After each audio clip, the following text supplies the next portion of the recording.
Hello everyone, welcome to GS era. दोस्तों, आज हम डिस्कस करने वाले हैं आरडब्ल्यूए पब्लिकेशन की सामान्य ज्ञान बुक के बारे में। दोस्तों, आज इस बुक का लेक्चर नंबर फर्स्ट है, जिसके अंतर्गत हम पॉलिटी के कुछ इंपॉर्टेंट एमसीक्यू को डिस्कस करेंगे, जो कि आपकी वनडे एग्जामिनेशन जैसे state PCS, SSC, railway, CDS, NDA, इन सभी में काफ़ी ज़्यादा हेल्पफुल रहेंगे। तो चलिए डिस्कस करते हैं विदाउट वेस्टिंग ऑफ टाइम। आज का टॉपिक भारत का संवैधानिक विकास। Question number first, regulating act पारित किया गया। ऑप्शन है 1773, 1771, 1785 एंड 1793। इस क्वेश्चन का करेक्ट आंसर है ऑप्शन ई। सन 1773 में रेगुलेटिंग एक्ट को पास किया गया था।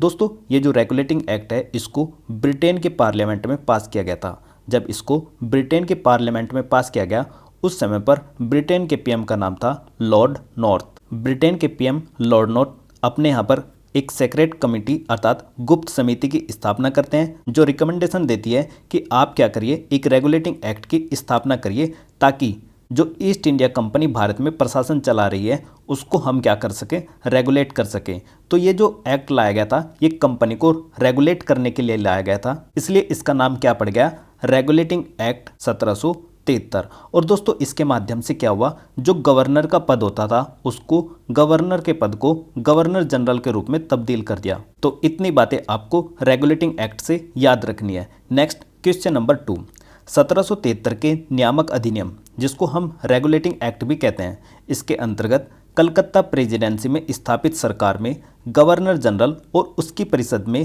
कितने सदस्य थे? तो इस क्वेश्चन का करेक्ट आंसर है ऑप्शन डी, यानी कि 4 सदस्य। दोस्तों, ये जो गवर्नर जनरल था, इसकी सहायता के लिए, इसको सलाह देने के लिए एक 4 सदस्यों की एक परिषद बनाई जाती है, जो क्या करती थी, गवर्नर जनरल को सहायता और सलाह देने का कार्य करती थी कि किस तरीके से आपको प्रशासन यहाँ पर चलाना है। क्योंकि देखो दोस्तों, ये जो गवर्नर जनरल का पद चेंज हुआ था ना, पहले हमें पता है कि जो बम्बई प्रांत था और एक मद्रास प्रांत था और तीसरा था क्या, बंगाल प्रांत। इन तीनों के अपने अलग अलग गवर्नर थे। बॉम्बे का अलग गवर्नर था, मद्रास का अलग गवर्नर था और बंगाल का अलग गवर्नर था। लेकिन इस 1773 के रेगुलेटिंग एक्ट के माध्यम से क्या किया गया कि ये जो बम्बई और मद्रास के जो गवर्नर थे, इनको बंगाल के गवर्नर जनरल के अधीन कर दिया। यानी कि सुप्रीमेसी किसको दे दी, पावर किसको दे दी, सबसे ज़्यादा बंगाल के गवर्नर को दे दी। अब जब बंगाल के गवर्नर को ज़्यादा पावर दे दी, तो इसके टाइटल का नाम चेंज कर कर क्या कर दिया, गवर्नर से गवर्नर जनरल कर दिया। अब जो बंगाल का गवर्नर था, उसको गवर्नर जनरल के नाम से जाना जाने लगा। दोस्तों, मैं आपको एक छोटी सी बात बताना चाहूँगा कि इससे रिलेटेड हमने एक घटना चक्र पब्लिकेशन की बुक आती है, उसको बहुत अच्छे से अपने यहाँ पर यूट्यूब चैनल पर डिस्कस किया है। अगर आपने उसको नहीं देखा है तो आप जाकर उसको देखिएगा। पहले थ्योरी पढ़ लीजिए वहाँ से, और बाद में ये जो एमसीक्यू अर्थात क्वेश्चन बैंक है, उसको जब आप लगाओगे ना इसको, तो इसको बहुत अच्छे से समझ में आएगा आपके कि कौन से क्वेश्चन का क्या आंसर होना चाहिए। हालांकि मैं यहाँ पर भी हल्का हल्का सा आपको एक्सप्लेन करता हुआ चलूँगा, आपको घबराने की कोई बात नहीं है। नेक्स्ट है क्वेश्चन नंबर 3, 1773 के नियामक अधिनियम के अंतर्गत बनने वाले प्रथम गवर्नर जनरल कौन थे? तो इस क्वेश्चन का करेक्ट आंसर है वॉरेन हेस्टिंग्स। दोस्तों, वॉरेन हेस्टिंग्स ऐसा प्रथम व्यक्ति था जो कि गवर्नर से क्या बना था, गवर्नर जनरल। और ये कहाँ का बना था? तो ये बना था बंगाल का। नेक्स्ट, वर्ष 1774 में कलकत्ता में स्थापित सर्वोच्च न्यायालय के प्रथम मुख्य न्यायाधीश कौन थे? तो देखो, यहाँ से एक बात तो ये समझ में आती है कि 1774 में क्या हुआ था, कलकत्ता में एक सुप्रीम कोर्ट की स्थापना हुई थी। तो आपसे ये भी पूछा जा सकता है कि सर्वोच्च न्यायालय की स्थापना किस वर्ष हुई थी? तो आंसर होगा 1774। कहाँ पर हुई थी? कलकत्ता में हुई थी। अब इसने पूछा है कि इसके प्रथम मुख्य न्यायाधीश कौन थे?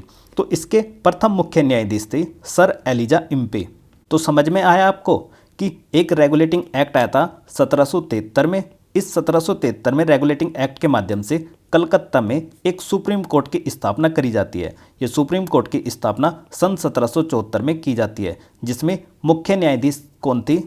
Sir Elijah Impey. जबकि इसके 3 अन्य जजेस भी थे, जिनको हम HCL से याद रखते हैं, हाइड, लिमेंस्टर। जैसा कि आप यहाँ पर स्लाइड में भी देख सकते हो कि एक सुप्रीम कोर्ट की स्थापना होती है 1774 में। कहाँ पर? कलकत्ता में। इसमें जजेस की संख्या थी 4, लेकिन इसमें जो मुख्य न्यायाधीश थे, उनका नाम था सर एलिजा इम्पे, जो क्या थे? चीफ जज थे। वहीं 3 अन्य जजेस थे, जिनका नाम है चैम्बर्स, लिमेंस्टर और हाइड। तो आपको HCL से याद रखना है, चैम्बर, लिमेंस्टर और हाइड, ये क्या थे, 3 जजेस थे अन्य, और एक थे कौन, सर एलिजा इम्पे। कुल मिलाकर इसमें कितने जजेस थे, 4 जजेस थे। लेकिन दोस्तों आपको कंफ्यूज नहीं होना है, भारत में 1935 के शासन अधिनियम के द्वारा भी भारत में एक संघीय न्यायालय की स्थापना होती है वर्ष 1937 में, जिसको हम क्या कहते हैं, फेडरल कोर्ट अर्थात संघीय न्यायालय। इसकी स्थापना होती है 1 अक्टूबर 1937 को, और इसके जो मुख्य न्यायाधीश होते हैं उनका नाम था सर मॉरिस ग्वेयर। तो आपको ध्यान रखना है सारी बातें। इसकी स्थापना कब हुई थी, 1 अक्टूबर 1937 में। किस शासन अधिनियम के द्वारा, 1935 के भारत शासन अधिनियम के द्वारा। ये क्या था, फेडरल कोर्ट अर्थात संघीय न्यायालय, जबकि ये क्या है 1774 में, ये सुप्रीम कोर्ट है। और सुप्रीम कोर्ट की स्थापना कहाँ पर हुई थी, ये कलकत्ता में, और फेडरल कोर्ट की कहाँ पर हुई थी, दिल्ली में। इतनी बातें आपको ध्यान रखनी है। Next question number 5, Pitt's India act 1784 के अंतर्गत कंपनी के किन कार्यों को अलग अलग कर दिया गया था। तो इसका करेक्ट आंसर है ऑप्शन बी, वाणिज्य एवं राजनीतिक कार्यों को पिट्स इंडिया एक्ट 1784 के द्वारा अलग कर दिया गया था। यानी कि जो बोर्ड ऑफ कंट्रोल था और कोर्ट ऑफ डायरेक्टर्स था, इनको क्या कर दिया था, अलग अलग कर दिया था।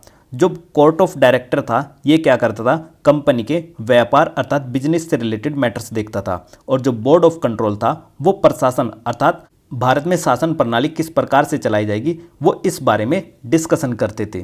तो आपको ध्यान रखना है कि पिट्स इंडिया एक्ट 1784 के द्वारा बोर्ड ऑफ कंट्रोल व कोर्ट ऑफ डायरेक्टर्स को अलग कर दिया गया था, क्योंकि इसी एक्ट के माध्यम से बोर्ड ऑफ कंट्रोल की स्थापना करी जाती है। कहाँ पर, लंदन में, और इसमें सदस्यों की संख्या कितनी रखी गई थी, 6 रखी गई थी। और दोस्तों एक बात और ध्यान रखनी है, इस पिट्स इंडिया एक्ट का नाम पिट्स इसलिए पड़ा क्योंकि इस समय पर ब्रिटेन के जो पीएम थे उनका नाम था पिट द यंग, तो उनके नाम पर इसका नाम पड़ा था पिट्स इंडिया एक्ट। इतनी बातें आपको याद रखनी है। और एक और इम्पोर्टेंट बात, 1773 में जो गवर्नर का पद चेंज कर गवर्नर जनरल कर दिया था, और इसकी सहायता के लिए एक परिषद की स्थापना करी जाती थी जिसमें सदस्यों की संख्या 4 थी। इस पिट्स इंडिया एक्ट में इसमें से एक सदस्य कम कर दिया, तो इसमें सदस्यों की संख्या कितनी रह गई थी, अब 3 रह गई थी। तो ध्यान रखना है, एक सदस्य की कमी कर दी गई थी पिट्स इंडिया एक्ट में। नेक्स्ट क्वेश्चन नंबर 6, निम्नलिखित में से किस अधिनियम में कलकत्ता में सर्वोच्च न्यायालय की स्थापना का प्रावधान किया गया था। तो अभी डिस्कस किया हमने रेगुलेटिंग एक्ट 1773 के द्वारा। इस सर्वोच्च न्यायालय में सदस्यों की संख्या, जजेस की संख्या 4 थी, जिसमें मुख्य न्यायाधीश का नाम था सर एलिजा इम्पे। नेक्स्ट एक और ऑप्शन डिस्कस करते हैं, चार्टर एक्ट 1833। दोस्तों इस एक्ट के माध्यम से जो ईस्ट इंडिया कंपनी का शासन भारत में चला आ रहा था उसको पूर्णतः समाप्त कर दिया गया था। हालांकि हम आने वाले समय में क्वेश्चन में इनको डिस्कस करेंगे, लेकिन हल्का सा फिर भी बता रहा हूँ। नेक्स्ट क्वेश्चन नंबर 7, निम्नलिखित में से किस अधिनियम में विधायिका में संघीय विशेषताओं और प्रांतीय स्वायत्तता की शुरुआत की गई और केंद्र और प्रांतों के बीच विधायी शक्तियों का वितरण का प्रावधान किया गया। तो इस क्वेश्चन के बारे में आपको सोचना है कि ऑप्शन ए है भारत सरकार अधिनियम 1858, सेकंड ऑप्शन भारत सरकार अधिनियम 1919, थर्ड ऑप्शन भारत सरकार अधिनियम 1935 और फोर्थ ऑप्शन भारत सरकार अधिनियम 1909। तो दोस्तों इस क्वेश्चन का करेक्ट आंसर है ऑप्शन सी, भारत सरकार अधिनियम 1935। दोस्तों भारत सरकार अधिनियम 1935 के द्वारा जो संघीय विशेषताएं थी इनकी शुरुआत हुई थी, क्योंकि इसमें केंद्र और प्रांतों के बीच में विधायी शक्तियों का बंटवारा कर दिया था। जैसे कि आपको पता होगा आज के समय पर जब आप अनुसूची 7 देखते हो अर्थात शेड्यूल 7 देखते हो, तो उसमें आपको 3 प्रकार की सूची दिखाई देती हैं, संघ सूची, राज्य सूची और समवर्ती सूची।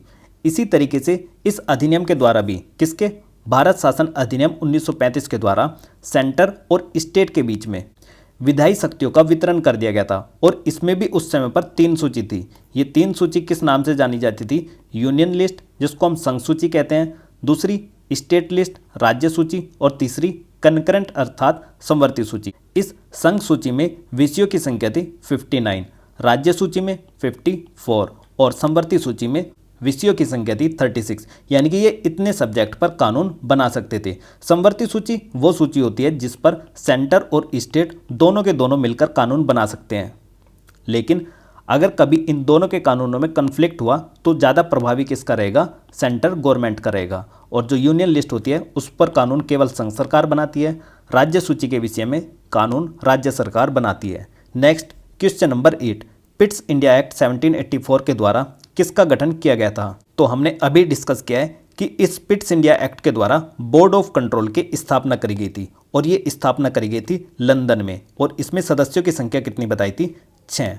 तो इस तरीके से आपको याद रखना है। क्वेश्चन नंबर 9, 1793 के चार्टर अधिनियम द्वारा नियंत्रण बोर्ड के सदस्यों और कर्मचारियों के वेतन किसके राजस्व में से देने की व्यवस्था की गई? तो इसका सिंपल सा आंसर है ऑप्शन ई, भारतीय राजस्व से। देखो भाई, भारत में वो लोग शासन कर रहे हैं, भारत में वो लोग ड्यूटी कर रहे हैं, तो उनको राजस्व भी कहाँ से दिया जाएगा? भारतीय राजस्व से ही तो दिया जाएगा। क्वेश्चन नंबर 10, किस अधिनियम के द्वारा ब्रिटिश संसद ने चाय और चीनी के साथ व्यापार को छोड़कर ईस्ट इंडिया कंपनी के भारत के साथ व्यापारिक एकाधिकार को समाप्त कर दिया? तो इस क्वेश्चन का करेक्ट आंसर होगा ऑप्शन ए, 1813 के चार्टर अधिनियम द्वारा। दोस्तों, ये जो 1813 का चार्टर अधिनियम है, इसमें ये बात कही कि कंपनी का जो व्यापारिक एकाधिकार था, जो ट्रेड मोनोपोली थी, हम उसको क्या करते हैं? उसको खत्म करते हैं, लेकिन चाय और चीन के साथ जो व्यापार है वो अभी भी बना रहेगा। तो आपको ध्यान रखना है, इस 1813 के चार्टर अधिनियम के द्वारा आंशिक रूप से कंपनी के व्यापारिक एकाधिकार अर्थात ट्रेड मोनोपोली को खत्म किया गया था, जबकि पूर्ण रूप से कंपनी के व्यापारिक एकाधिकार को खत्म किया गया था कब? 1833 के चार्टर अधिनियम द्वारा, जो कि हम डिस्कस कर चुके हैं लास्ट लेक्चर में भी। नेक्स्ट दोस्तों, इस 1813 के चार्टर अधिनियम से आपको याद रखना है कि जो भारत में ईसाई मिशनरीज आए थे, उनको भारत में धर्म प्रचार प्रसार करने की आज्ञा दे दी गई थी। यानी कि जो धर्म प्रचारक आए थे ना भारत में उस समय पर, कौन थे वो धर्म प्रचारक? ईसाई मिशनरीज, अर्थात जो क्रिश्चियनिटी को भारत में बढ़ावा देकर गए। ये लोग कब आए थे? 18 के चार्टर अधिनियम द्वारा, और इसी अधिनियम से भारत में भारतीयों की शिक्षा पर 1 लाख रुपए प्रति वर्ष खर्च करने का प्रावधान किया गया था। और ये 1 लाख रुपए भी कहाँ से दिए जाते थे? ये भी भारतीय राजस्व से ही दिए जाते थे। तो ये क्वेश्चन आपसे पूछे जाएंगे, आप इनको नोट डाउन करते हुए चलिएगा। नेक्स्ट क्वेश्चन नंबर 11, 1813 के चार्टर एक्ट के अंतर्गत किन धर्म प्रचारकों को भारत में धर्म प्रचार का एकाधिकार प्राप्त हुआ? तो किसको हुआ? ईसाई धर्म प्रचारकों को। नेक्स्ट क्वेश्चन नंबर 12, 1813 के चार्टर अधिनियम के अंतर्गत कंपनी द्वारा अधिकार में लिए गए भारतीय राज्य क्षेत्र पर किसकी संप्रभुता को सुदृढ़ कर दिया गया था? तो भाई किसको किया गया था? सभी को पता है, ब्रिटिश क्राउन को। नेक्स्ट क्वेश्चन नंबर 13, किस निर्णय ने संविधान की मूल संरचना का सिद्धांत निर्धारित किया? तो दोस्तों, इस क्वेश्चन का करेक्ट आंसर होगा ऑप्शन डी, केशवानंद भारती वाद। ये जो केशवानंद भारती वाद था, इसका पूरा नाम था केशवानंद भारती वाद केरल राज्य। दोस्तों, ये केस आया था 1973 में, और ये मोस्ट इंपॉर्टेंट केस है। आपको इसको पढ़ना ही पढ़ना पड़ेगा जब भी आप कभी भी पॉलिटी या फिर संविधान पढ़ोगे। इस केस के अंदर जजेस की जो सिटिंग हुई थी वो 13 जजेस की थी, और उन्होंने अपना जो डिसीजन सुनाया वो 7:6 के रेशो से सुनाया था। यानी कि इसमें जो न्यायाधीशों की संख्या थी वो कितनी थी? 13 थी। उन्होंने अपना डिसीजन किस रेशो से सुनाया? 7:6 से। और इसी में ऑनरेबल सुप्रीम कोर्ट ने हमारे क्या करा? बेसिक स्ट्रक्चर या फिर मूल संरचना या फिर आधारभूत ढांचे का सिद्धांत प्रतिपादित किया, यानी कि उसको डेवलप किया। तो आपसे कई बार पूछा जाएगा कि ये जो केशवानंद भारती का वाद है उसमें क्या चीज़ हुई थी? तो इसमें ध्यान रखना है कि ये जो गोलकनाथ मामला 1967 में आया था, इसमें कहा गया था पार्लियामेंट के ऊपर रेस्ट्रिक्शंस लगा दिए गए थे कि आप क्या नहीं कर सकते? फंडामेंटल राइट में चेंज नहीं कर सकते। लेकिन इस गोलकनाथ मामले में पार्लियामेंट को एक राइट दे दिया गया कि आप क्या कर सकते हो? फंडामेंटल राइट में चेंज कर सकते हो। लेकिन अगर कोई चीज़ बेसिक स्ट्रक्चर का पार्ट होगी, आप उसमें चेंज नहीं कर सकते। तो यही है वो बेसिक स्ट्रक्चर या फिर मूलभूत ढांचे का सिद्धांत। अब ये बेसिक स्ट्रक्चर क्या होगा, ये कौन बताएगा? तो ये बताएगी हमारी जुडिशरी, और जुडिशरी हमारे टाइम के हिसाब से बताएगी। जजमेंट जब देगी उसी के हिसाब से बताएगी कि भाई ये चीज़ बेसिक स्ट्रक्चर का पार्ट है और ये चीज़ नहीं है। ऐसे ही पहले से ही कोई लिस्ट बनाकर तैयार नहीं करी है जुडिशरी ने, ये बता दिया कि जो संविधान का मूलभूत ढांचा होगा आप उसमें चेंज नहीं कर सकते। आप संविधान के किसी भी भाग में संशोधन कर सकते हो, लेकिन अगर कोई चीज़ बेसिक स्ट्रक्चर का पार्ट हुई आप उसमें चेंज नहीं कर सकते।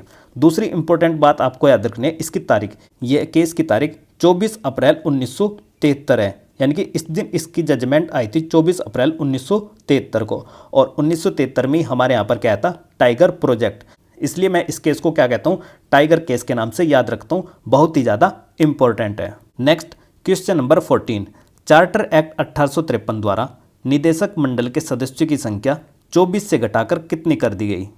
तो कितनी कर दी गई थी?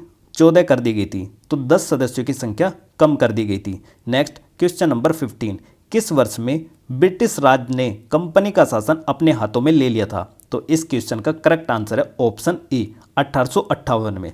दोस्तों हमारे यहाँ पर जो 1857 की महान क्रांति हुई थी, उस महान क्रांति के बाद में ब्रिटिशर्स को ऐसा महसूस हो गया था कि बिना भारतीयों की सहायता के भारत में प्रशासन चलाया जाना असंभव है। इसलिए उन्होंने जो ईस्ट इंडिया कंपनी का शासन भारत में चला आ रहा था, उसके हाथों से छीन लिया और ये सीधा किसके हाथों में चला गया? ब्रिटिश राज अर्थात ब्रिटिश क्राउन के हाथों में चला गया। और इसलिए सबसे पहला अधिनियम आया भारत सरकार अधिनियम 1858, और इसके बाद जो 1861 का अधिनियम आया था, उसमें भारतीयों की पार्टिसिपेट ये अपने इसमें करने लगे थे। तो समझ आ रहा है आपके सबब? अब थोड़ा सा मुझे ये बताओ कि जैसे कि हमने डिस्कस किया था 1813 का चार्टर एक्ट, इसमें क्या क्या हुआ था? तो आपको याद रखना है, एक तो ईसाई मिशनरीज जो भारत में आए थे उनको प्रचार प्रसार करने का राइट प्राप्त हो गया था। एजुकेशन पर भारत की 1 लाख रुपए प्रतिवर्ष खर्च करने का अधिकार दिया गया, और जो कंपनी की ट्रेड मोनोपोली थी उसको कहीं ना कहीं खत्म कर दिया गया। लेकिन चाय और चीन के साथ ये व्यापार अभी भी बना हुआ था, और इसको चाय और चीन के व्यापार को कब खत्म करा गया? 1833 के चार्टर अधिनियम द्वारा। Next question, question number 16, Bharat शासन अधिनियम 1858 के अंतर्गत कोर्ट ऑफ डायरेक्टर्स तथा बोर्ड ऑफ कंट्रोल को समाप्त कर दिया गया। तो ध्यान रखना है कि ये जो बोर्ड ऑफ कंट्रोल थे और कोर्ट ऑफ डायरेक्टर्स थे, इनको दोनों को 1858 के भारत शासन अधिनियम के द्वारा खत्म कर दिया गया था। अब इन दोनों को खत्म करने के बाद में भारत में एक नई पोस्ट का सृजन किया गया था, अर्थात नई पोस्ट बनाई गई थी। उसका नाम क्या था? सेक्रेटरी ऑफ स्टेट, जिसको भारत का राज्य सचिव बोलते थे, अर्थात भारत राज्य सचिव या फिर भारत सचिव के नाम से उसको जाना जाता था। तो ध्यान रखना है आपको, बोर्ड ऑफ कंट्रोल तथा कोर्ट ऑफ डायरेक्टर को 1858 के भारत सरकार अधिनियम के द्वारा खत्म किया गया, और भारत में एक नई पोस्ट बनाई गई जिसको भारत सचिव या फिर सेक्रेटरी ऑफ स्टेट के नाम से जाना जाता था। दोस्तों ये जो भारत सचिव था, ये इंग्लैंड के अंदर पद क्रिएट करा गया था, अर्थात ये जो व्यक्ति था ये इंग्लैंड में रहता था, और इंग्लैंड में ये जो ब्रिटेन की पार्लियामेंट थी उसका सदस्य था, और ये व्यक्ति संसद के साथ साथ ये वहाँ की ब्रिटेन की जो मंत्रिमंडल होता था उसका भी सदस्य था। तो ध्यान रखना है आपको, भारत सचिव इंग्लैंड में बैठता था। दूसरी बात, इस भारत शासन अधिनियम के द्वारा क्या हुई कि जो इंडिया का गवर्नर जनरल का पद होता था उसको भी खत्म कर दिया गया, और इसके स्थान पर, गवर्नर जनरल के स्थान पर एक नया पद बनाया गया जिसको वायसराय के नाम से जाना जाता है। क्योंकि भाई भारत में जो ईस्ट इंडिया कंपनी का शासन अब तक चला आ रहा था उसको खत्म कर दिया था, और जो इंडिया में गवर्नर जनरल होता था, भारत का जो गवर्नर जनरल होता था, उसके पद को खत्म कर कर वायसराय का पद में तब्दील कर दिया। और इस प्रकार जो प्रथम वायसराय बना उसका नाम था लॉर्ड कैनिंग। ये व्यक्ति जो वायसराय होता था ये इंडिया में ही रहता था, यानी कि ये भारत में रहता था, और भारत में जो ब्रिटेन का सम्राट होता था अर्थात ब्रिटिश क्राउन होता था उसके प्रतिनिधि के रूप में भारत में कार्य करता था। ये अपनी रिपोर्ट देता था किसको? इंडियन सेक्रेटरी को। और इंडियन सेक्रेटरी अर्थात भारत सचिव क्या था? भारत सचिव ब्रिटेन की पार्लियामेंट का सदस्य था और ब्रिटेन की मंत्रिमंडल का भी सदस्य था। तो भारत का प्रशासन किस तरीके से भारत में चलाया जा रहा है, तो इसलिए इस व्यक्ति को क्या रहना पड़ता था? रेस्पॉन्सिबल रहना पड़ता था, अर्थात उत्तरदायी रहना पड़ता था ब्रिटेन की पार्लियामेंट के लिए। ठीक है। Next question number 17, cabinet mission Bharat कब पहुंचा? तो मार्च 1946 में कैबिनेट मिशन भारत में पहुंचा था। ये 24 मार्च 1946 को दिल्ली के अंदर पहुंचा था। नेक्स्ट क्वेश्चन नंबर 18, भारत में सचिव का पद किसके द्वारा निर्मित किया गया था? अभी डिस्कस किया है कि भारत में भारत सरकार अधिनियम 1858 के द्वारा भारत में राज्य सचिव या फिर भारत सचिव का पद क्रिएट करा गया था, और कहाँ पर होता था ये? इंग्लैंड में। नेक्स्ट क्वेश्चन नंबर 19, 1892 के अधिनियम द्वारा भारतीयों को विधान परिषद में किस पर बहस करने की शक्ति प्रदान करी गई? ये मोस्ट इंपॉर्टेंट क्वेश्चन है, आपको ध्यान रखना है कि 1892 के अधिनियम द्वारा भारतीयों को बजट पर बहस करने की शक्ति प्रदान करी गई थी। Next question number 20, British Bharat में सांप्रदायिक प्रतिनिधित्व की व्यवस्था किसके द्वारा की गई? तो इस क्वेश्चन का करेक्ट आंसर है मॉर्ले मिंटो सुधार 1909 के द्वारा। दोस्तों ये जो मॉर्ले मिंटो सुधार है 1909, इसके द्वारा सांप्रदायिक प्रतिनिधित्व की व्यवस्था सर्वप्रथम भारत में की गई थी। अब ये क्या होती थी, ये जो व्यवस्था की गई थी ये मुस्लिम्स के लिए की गई थी। कब? वर्ष 1909 में। और ये व्यवस्था क्या होती थी, जैसे सपोज करो ये एरिया है, जैसे इसमें विभिन्न धर्मों के लोग रहते थे, लेकिन इसके अंतर्गत मुस्लिम सदस्यों का जो चुनाव होता था वो केवल क्या कर सकता था, मुस्लिम मतदाता ही कर सकता था। यानी कि अगर किसी मुस्लिम सदस्य का चुनाव कर सकता है तो उसके लिए जो वोटिंग करेगा वो मुस्लिम मतदाता ही कर सकते थे। किसके लिए? मुस्लिम्स के लिए। तो ये व्यवस्था कब करी गई थी? वर्ष 1909 में। और किसके लिए की गई थी? सबसे पहले मुस्लिम्स के लिए। लेकिन इसमें धीरे धीरे आगे आकार इसका बढ़ता चला गया, जैसे कि 1919 में इसमें सिख, आंग्ल भारतीय और जो यूरोपियन जो ईसाई थे उन सभी को भी इसमें शामिल कर लिया गया। इसके बाद 1935 में इसके आकार में और वृद्धि कर दी। जो दलित जाति के लोग होते थे, महिलाएं होती थी, मजदूर वर्ग के लोग होते थे, उन सभी को भी इस लिस्ट में शामिल कर लिया। तो ध्यान रखना है आपको ये सारी की सारी बातें। नेक्स्ट जो कि एग्जाम के लिए काफ़ी ज़्यादा इंपॉर्टेंट है, जो 1909 का अधिनियम है इसको हम मॉर्ले मिंटो के नाम से जानते हैं। इसमें जो मॉर्ले थे वो क्या थे? इंडियन सेक्रेटरी थे। और जो मिंटो थे वो क्या थे? वायसराय थे। वायसराय कहाँ पर रहता था? इंडिया में रहता था। जबकि इंडियन सेक्रेटरी अर्थात भारतीय सचिव कहाँ पर रहता था? ब्रिटेन में रहता था। नेक्स्ट क्वेश्चन नंबर 21, भारत शासन अधिनियम 1919 किससे संबंधित है? तो 1919 को हम मॉन्टेग्यू चैम्सफोर्ड सुधार के नाम से जानते हैं। जैसे 1909 के अधिनियम को मॉर्ले मिंटो सुधार के नाम से जानते हैं, ऐसे ही 1919 के अधिनियम को मॉन्टेग्यू चैम्सफोर्ड सुधार के नाम से जाना जाता है। नेक्स्ट क्वेश्चन नंबर 22, 1919 के अधिनियम के द्वारा केंद्र में किस प्रकार की विधायिका की व्यवस्था की गई थी? तो ध्यान रखना, केंद्र में द्विसदनीय विधायिका की स्थापना 1919 के मॉन्टेग्यू चैम्सफोर्ड सुधार के द्वारा की गई थी। नेक्स्ट क्वेश्चन नंबर 23, भारत शासन अधिनियम 1935 सम्मेलन की परिणति थी। तो किसकी थी? तृतीय गोलमेज सम्मेलन की। नेक्स्ट क्वेश्चन नंबर 24, भारत शासन अधिनियम 1935 में भारत में किस प्रकार के शासन प्रणाली की व्यवस्था की गई थी? तो आंसर है संघीय शासन प्रणाली की व्यवस्था, जो कि हम डिस्कस कर चुके हैं कि जैसे आज के समय पर लिस्ट 7 है, उसमें क्या देखते हो? अनुसूची 7 में 3 प्रकार की सूची मिलती है, संघ सूची, राज्य सूची और समवर्ती सूची। ऐसे ही उस समय पर भी भारत शासन अधिनियम के द्वारा वर्ष 1935 में शासन की प्रणाली कैसी थी? संघीय थी, फेडरल थी। ठीक है। नेक्स्ट हम बात करते हैं क्वेश्चन नंबर 25, भारत शासन अधिनियम 1935 के द्वारा केंद्र में किस प्रकार का शासन स्थापित किया गया? तो किस प्रकार का किया गया? वैध शासन अर्थात डायरकी जिसको बोलते हो, उसकी स्थापना करी गई थी। इस द्वैध शासन को हम क्या बोलते थे? डायरकी। ठीक है। ये जो डायरकी शब्द है ये यूनान का शब्द है, यानी कि यूनानी भाषा का शब्द है। क्या? डायरकी। तो एक बात ध्यान रखनी है, डायरकी से 2 क्वेश्चन पूछे जाते हैं। इस डायरकी अर्थात द्वैध शासन की स्थापना अगर पूछेंगे प्रांत में, तो प्रांत में होती भाई 1919 के शासन अधिनियम के द्वारा। लेकिन अगर वहीं पर आपसे पूछा जाएगा कि केंद्र में डायरकी की शुरुआत कब हुई, तो आंसर होगा 1935। 1935 में क्या हुआ? ये जो डायरकी अर्थात द्वैध शासन था इसको केंद्र में शुरू करा गया, लेकिन प्रांतों से इसको क्या कर दिया गया? खत्म कर दिया। जबकि पहले सबसे पहले जो शुरुआत हुई थी वो इसकी प्रांतों में ही हुई थी। कब? वर्ष 1919 में। तो कंफ्यूज नहीं होना है आपको। नेक्स्ट क्वेश्चन नंबर 26, 1935 के अधिनियम द्वारा भारत में प्रांतों को कौन सी शक्ति प्रदान की गई थी? तो कौन सी शक्ति प्रदान की गई थी? स्वायत्त की शक्ति प्रदान की गई थी। नेक्स्ट क्वेश्चन नंबर 27, निम्नलिखित में से किस अधिनियम द्वारा संवैधानिक निरंकुशता का सिद्धांत प्रवर्तित किया गया था? तो इस क्वेश्चन का करेक्ट आंसर होगा ऑप्शन सी, भारत सरकार अधिनियम 1935 के द्वारा ऐसा किया गया था। और दोस्तों जो भारतीय संविधान है, इंडियन कॉन्स्टिट्यूशन या फिर कॉन्स्टिट्यूशन ऑफ इंडिया के नाम से जिसको जाना जाता है, इसमें जो सबसे अधिक आपको प्रावधान देखने को मिलते हैं वो भारत शासन अधिनियम 1935 से ही लिए गए हैं। जबकि कुछ अन्य प्रावधान ऐसे हैं जो हमने विदेशों के संविधान को पढ़कर लिए हैं। जैसे आप देखोगे फंडामेंटल राइट, ये हमने यूनाइटेड स्टेट ऑफ अमेरिका से लिए हैं। ऐसे ही सिंगल सिटीजनशिप, ये हमने इंग्लैंड, ब्रिटेन, यूके इससे लिया है। कुछ भी आ सकता है। ऐसे ही आपसे पूछा जा सकता है कि directive principle of state policy, ये हमने आयरलैंड से लिया है।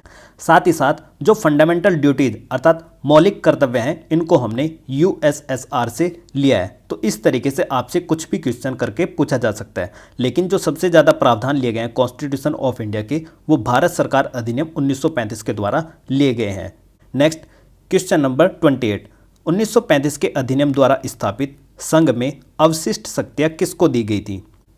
तो दोस्तों ये जो शक्तियाँ दी गई थी ये गवर्नर जनरल को दी गई थी।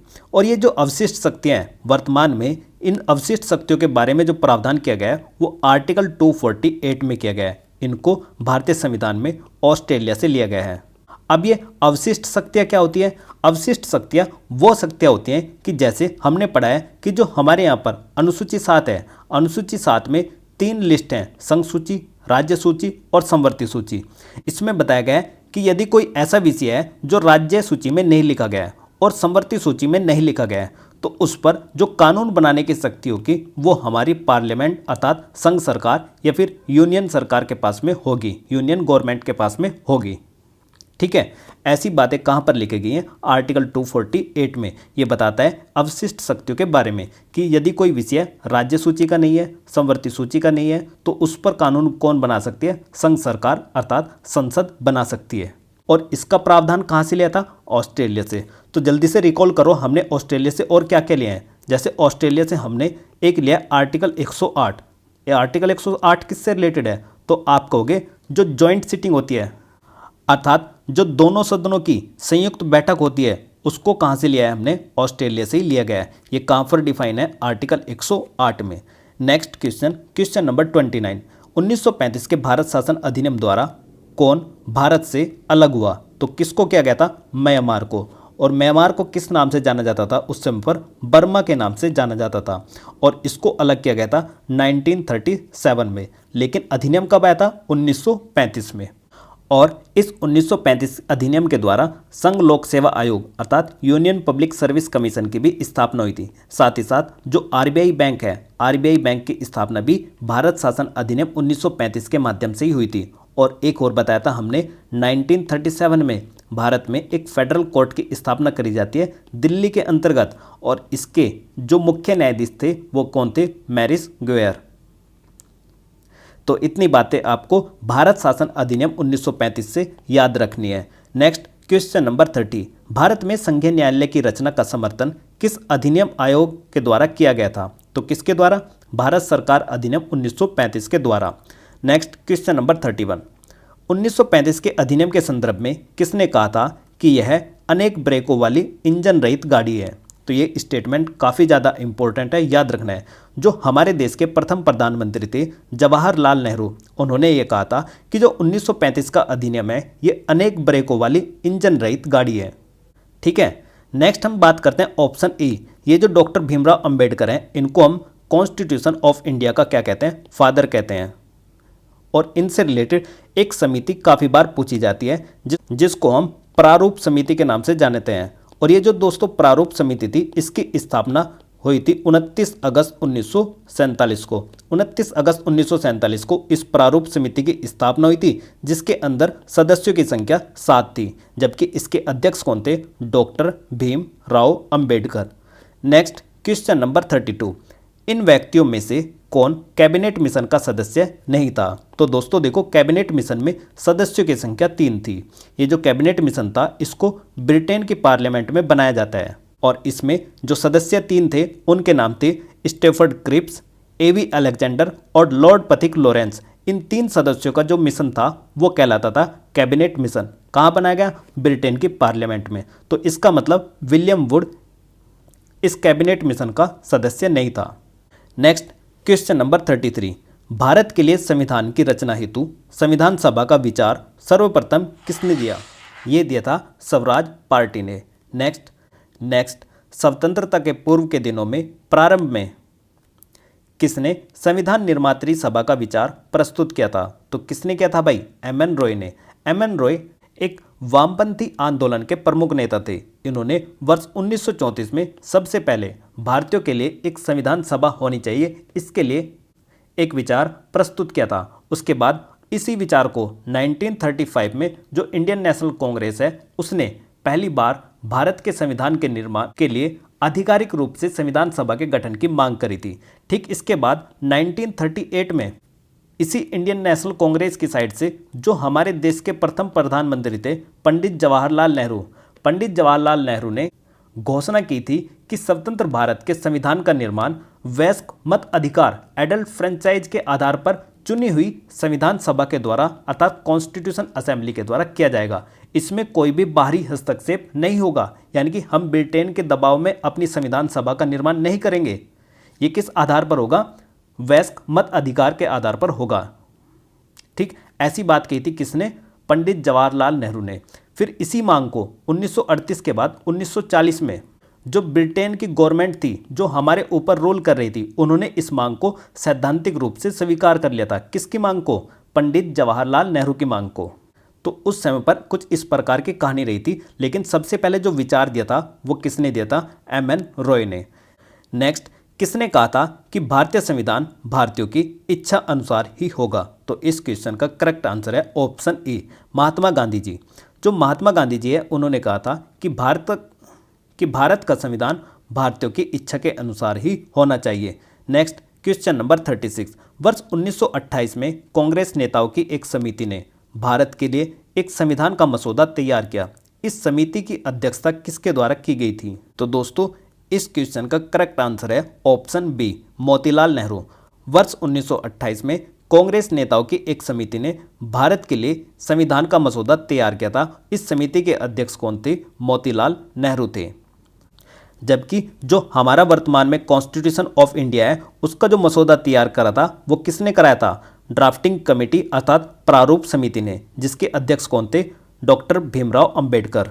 Next, question number 37।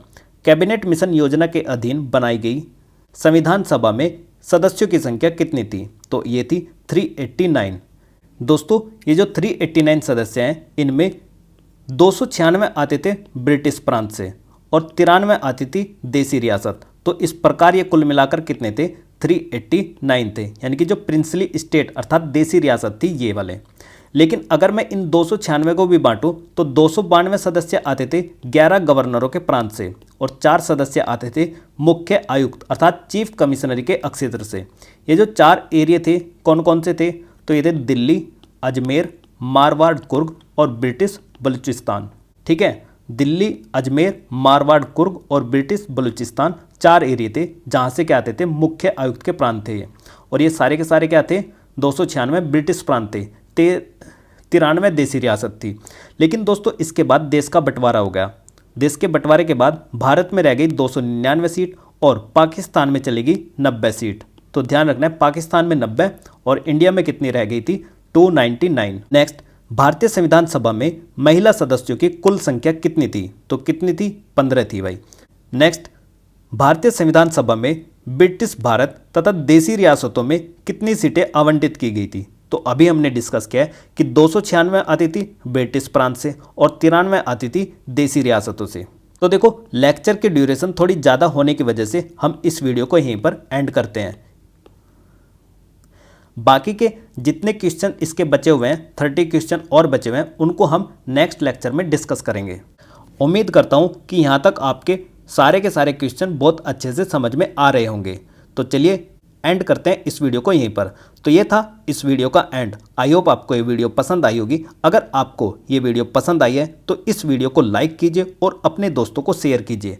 तो मिलते हैं नेक्स्ट वीडियो में। Thank you for watching GS era.